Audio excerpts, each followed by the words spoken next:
Défense d'aimer, un film de 1942 de Richard Potier, avec, dans les rôles principaux, Suzy Delair, Mona Goya, Paul Meurice, André Gabriello, Guillaume de Saxe, Louis Salou, Louis Seigné. Le sujet, Paul Meurice, un père autoritaire, directeur d'une chaîne d'hôtels. Il s'agit de Gabriello. Et une maîtresse envahissante, Mona Goya. Gabriello veut marier Paul Meurice à une riche sud-américaine, mais Paul Meurice se rebiffe et décide, d'accord avec sa maîtresse, de contracter un mariage blanc à San Marino, où l'on épouse et où l'on divorce avec facilité. Il propose cette combinaison à une manucure de l'hôtel, Suzy Delair, pétrie de bagou, de toupet et d'insolence. Défense d'aimer est un film continental. La Continentale est une société franco-allemande de production fondée en 1940 à l'automne et qui a été créée afin de remédier aux deux plus graves problèmes de la production d'avant-guerre. Oui, alors le premier problème est le rôle nuisible, ô combien nuisible, des producteurs cosmopolites pour qui le business de la production de films est une escroquerie financière comme une autre et même plutôt plus lucrative et moins risquée qu'une autre.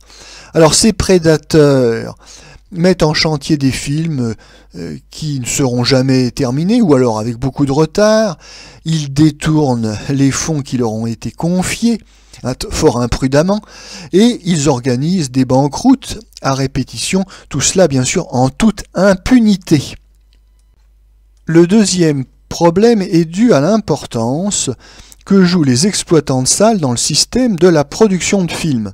Alors, les exploitants se regroupent à plusieurs pour produire un film qu'ils diffuseront dans leur cinéma en exclusivité.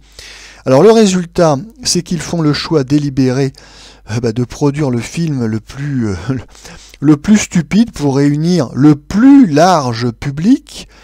Et donc, en province notamment, le public est condamné, il n'a pas le choix. S'il veut aller au cinéma, il va devoir ingurgiter du film comique troupier ou du théâtre filmé, adapté de vaudeville parisien sans intérêt. Grâce à la Continentale, le cinéma français va pouvoir redémarrer sur des bases saines. En effet, avec la Continentale, pas de risque de faillite frauduleuse. Son directeur, Alfred Greven, n'est pas du genre à partir avec la caisse, comme le premier producteur cosmopolite venu. Ensuite, la Continentale a de grandes ambitions artistiques. Elle souhaite construire des studios de tournage près de Saint-Germain-en-Laye, afin de rivaliser avec les grandes nations du cinéma. Oui, il y a la Cinecittà à Rome, il y a les studios Babelsberg à Berlin, et puis bien sûr, il y a Hollywood aux États-Unis. Et bien sûr, le grand bénéficiaire de cette réorganisation du cinéma français, ça sera le spectateur. La Continentale souhaite lui offrir un véritable catalogue de films où chacun trouvera son compte. La Continentale souhaite présenter des films policiers, des comédies légères, des comédies sentimentales, des films historiques.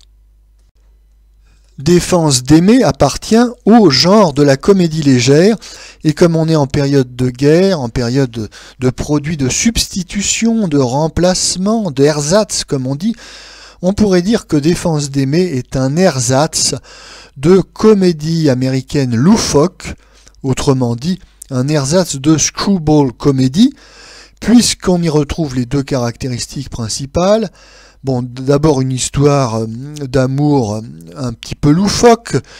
Il est question de maîtresse, de mariage blanc, de divorce, de remariage, etc. On prend un peu ses distances avec la morale traditionnelle. Deuxième élément caractéristique, eh bien, une petite satire sociale. Oui, ici, Suzy Delair est une petite manucure qui va faire la leçon au fils à papa, Paul Meurice, et lui montrer comment se débrouiller dans la vie quand on n'a pas beaucoup d'argent. Défense d'aimer n'est pas à la hauteur des meilleures comédies loufoques américaines, mais l'intention est louable.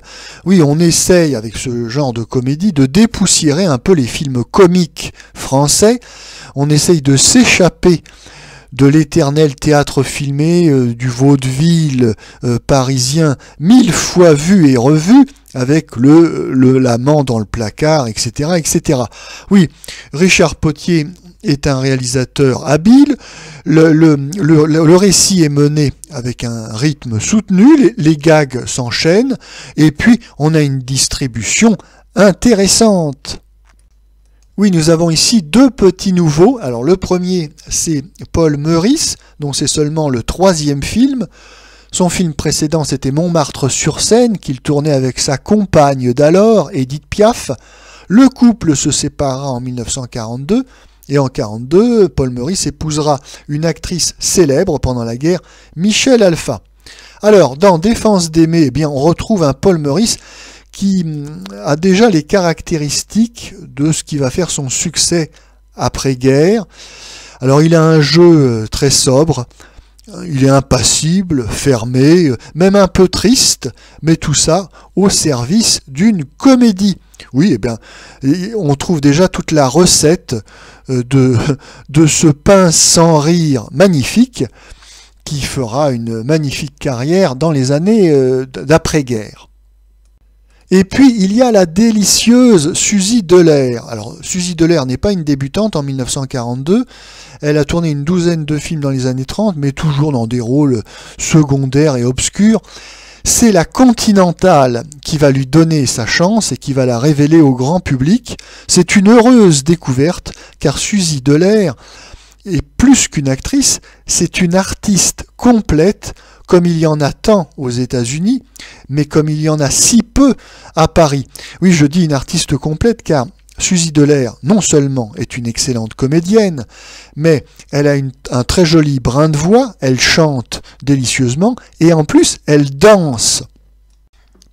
Une artiste complète, une artiste très professionnelle, une artiste à l'américaine, pourrait-on dire. Alors ici, Suzy Delair, elle joue dans le même registre que Danielle Darrieux, autre artiste de la Continentale, car Danielle Darrieux, non seulement c'est une comédienne, mais c'est aussi une très agréable chanteuse légère. Et c'est surtout une très grande vedette de la comédie loufoque. Elle en a tourné de nombreuses en France, avec beaucoup de succès, et elle en a tourné une aux États-Unis, La Coqueluche de Paris, qui était très réussie.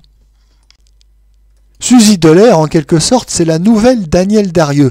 Comme elle incarne très bien le charme et l'insolence des jolies parisiennes. Et comme Danielle Darrieux, elle est douée pour la comédie. Oui, elle sait faire rire. Ce qui n'est pas facile pour les jolies actrices, parce que c'est toujours la comédie comique, c'est toujours une prise de risque. Même si Défense d'aimer n'est pas à la hauteur des meilleures comédies légères de Danielle Darrieux, au moins nous donne-t-elle le plaisir de découvrir une nouvelle actrice plein de promesses.